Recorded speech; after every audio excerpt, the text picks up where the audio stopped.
For the Lord himself shall descend from heaven with a shout, with the voice of the archangel, and with the trump of God. And the dead in Christ shall rise first. Then we which are alive and remain shall be caught up together with them in the clouds, to meet the Lord in the air, and so shall we ever be with the Lord.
In today's In Focus, we'll be discussing the second coming of Christ, those who'll be caught up to meet him, as well as the ones who are left behind. So who hath ears to hear, let him hear.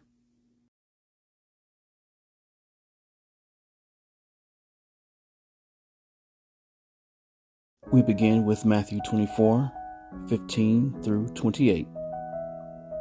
When ye therefore shall see the abomination of desolation, spoken of by Daniel the prophet, stand in the holy place. Whosoever readeth, let him understand. So, my suggestion as far as the reference that is being talked about in Daniel is just reading the second half of Daniel, and that's reading chapters 7 through 12. Now back to Matthew 24, and now we're at verse 16. Then let them which be in Judea flee into the mountains. Let him which is on the housetop not come down to take anything out of his house, neither let him which is in the field return back to take his clothes. And woe unto them that are with child, and to them that give suck in those days. But pray ye that your flight be not in the winter, neither on the Sabbath day. For then shall be great tribulation, such as was not since the beginning of the world to this time, no, nor ever shall be. And except those days should be shortened, there should no flesh be saved. But for the elect's sake, those days shall be shortened. Then if any man shall say unto you, Lo, here is Christ, or there, believe it not. For there shall arise false Christ and false prophets, and shall show great signs and wonders, insomuch that, if it were possible, they shall deceive the very elect. Behold, I have told you before. Wherefore, if they say unto you, Behold, he is in the desert, go not forth. Behold, he is in the secret chambers, believe it not. For as the lightning cometh out of the east, and shineth even unto the west, so shall also the coming of the Son of Man be. For wheresoever the carcass is, there will the eagles be gathered together. So let's go ahead and stop right there and go back to verse 15. There is something important there that I think we should take and remember. So let's go ahead and read it. When ye therefore shall see the abomination of desolation spoken of by Daniel the prophet, stand in the holy place. Whosoever readeth, let him understand. So when you get a chance to read the abomination of desolation that I told you to read in Daniel, chapter 7 through chapter 12, you'll read that basically everything that followed verse 15, it almost seems as if it's kind of an overview of Daniel. And so one of the important things that verse 15 tells you is that when these things start happening, go to the holy place. So, where's the holy place? Well, it's in the sanctuary. Or, when you look back into the Old Testament, which was a physical place back then, known as the tabernacle. And you can look in Exodus as well as Leviticus for information on the tabernacle. And I would highly recommend doing that. So now, obviously, the holy place isn't a physical place anymore, but it is a spiritual place. So the question is, what is the spiritual holy place? And not only that, how are you supposed to get there? But let me not get too far ahead.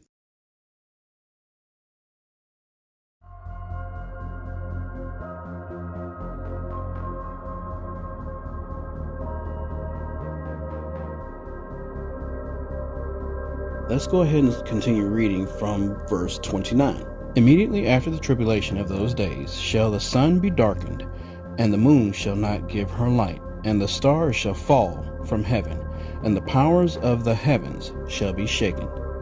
And then shall appear the sign of the Son of Man in heaven. And then shall all the tribes of the earth mourn, and they shall see the Son of Man coming in the clouds of heaven with power and great glory. And he shall send his angels with a great sound of a trumpet, and they shall gather together his elect from the four winds, from one end of heaven to the other. Now learn the parable of the fig tree. When his branch is yet tender, and putteth forth leaves, ye know that summer is nigh. So likewise ye, when ye shall see all these things, know that it is near, even at the doors. Verily I say unto you, this generation shall not pass till all these things be fulfilled. Heaven and earth shall pass away, but my words shall not pass away. But of that day and hour knoweth no man, no, not the angels of heaven, but my Father only. But as the days of Noah were, so shall also the coming of the Son of Man be. For as in the days that were before the flood, they were eating and drinking, marrying and giving in marriage, until the day that Noah entered into the ark, and knew not until the flood came, and took them all away. So shall also the coming of the Son of Man be. Then shall two be in the field, the one shall be taken, and the other left. Two women shall be grinding at the mill, the one shall be taken, and the other left. So, I believe this deserves a closer look.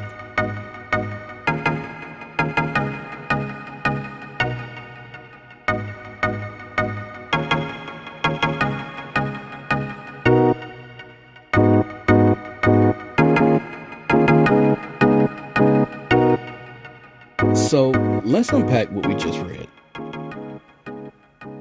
When we first started out in verse 29, it's talking about immediately after the tribulation, the sun is darkened, the moon shall not give its light, and the stars shall fall.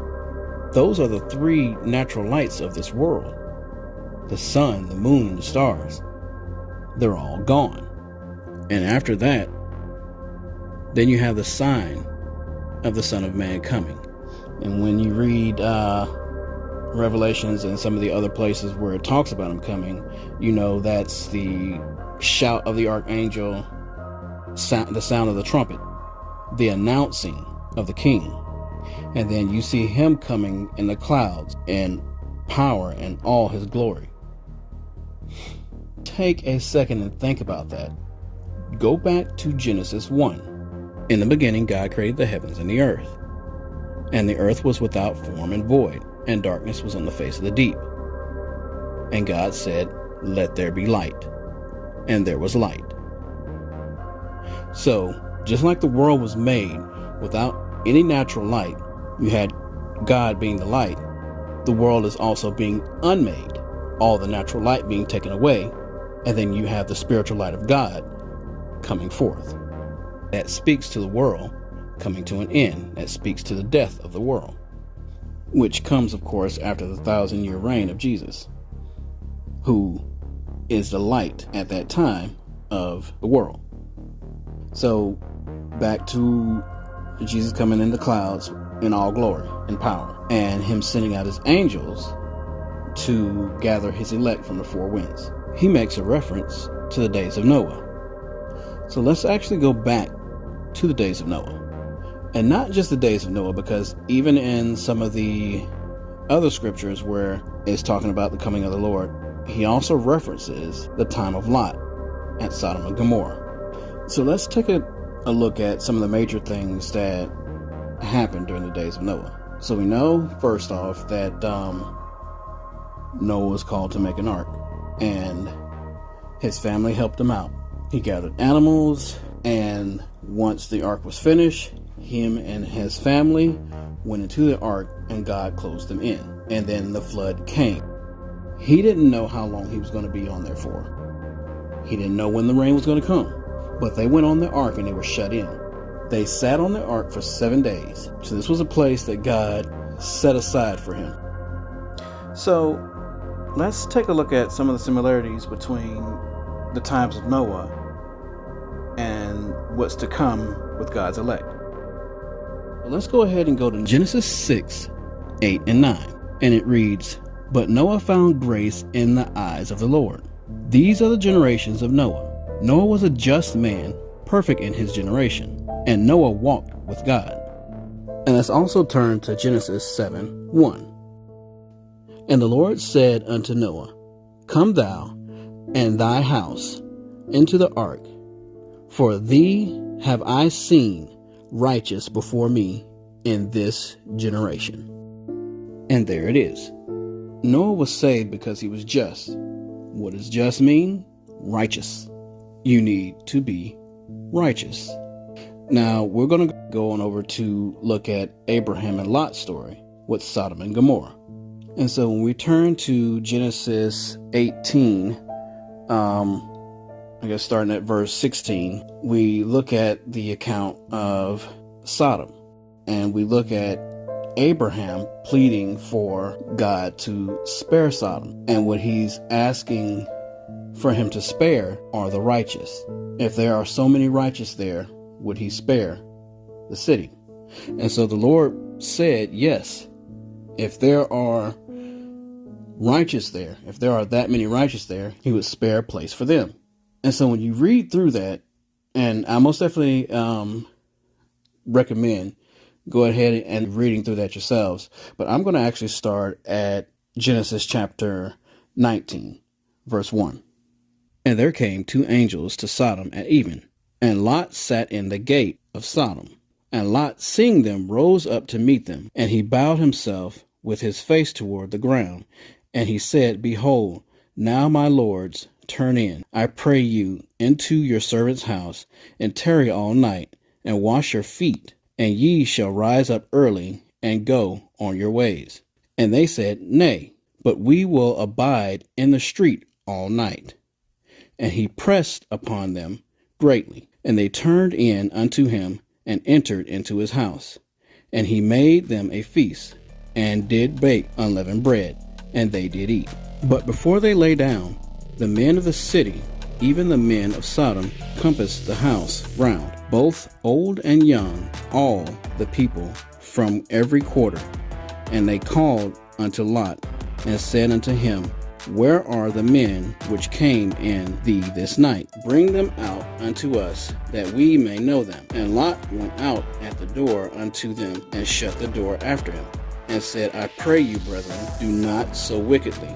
Behold now, I have 2 daughters which have not known man. Let me, I pray you, bring them out unto you, and do ye to them as is good in your eyes. Only unto these men do nothing, for therefore came they under the shadow of my roof. And they said, Stand back. And they said again, This one fellow came in to sojourn, and he will needs be a judge. Now will we deal worse with thee than with them.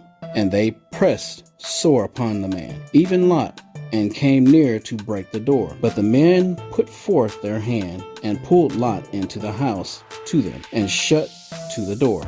And they smote the men that were at the door of the house with blindness, both small and great, so that they wearied themselves to find the door.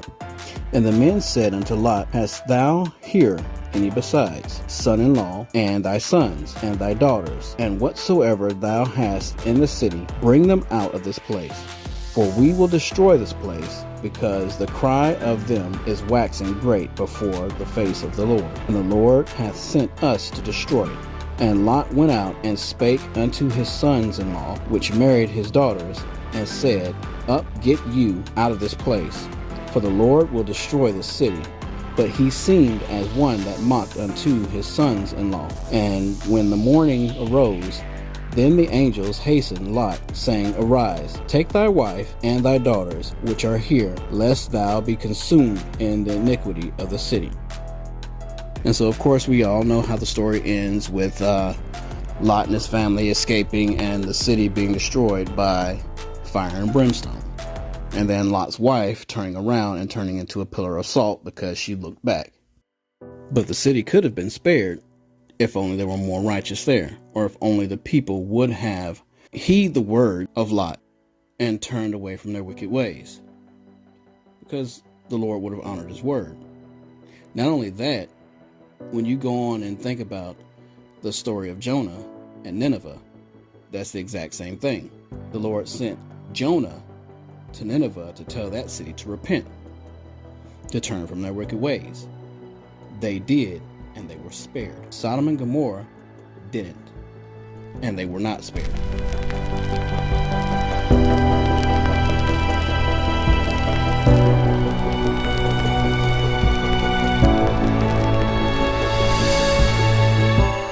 And so when you look at both of these tales, you had the righteous that were spared, those who chose to follow the way of the Lord, and the ones who didn't, left to suffer the consequence.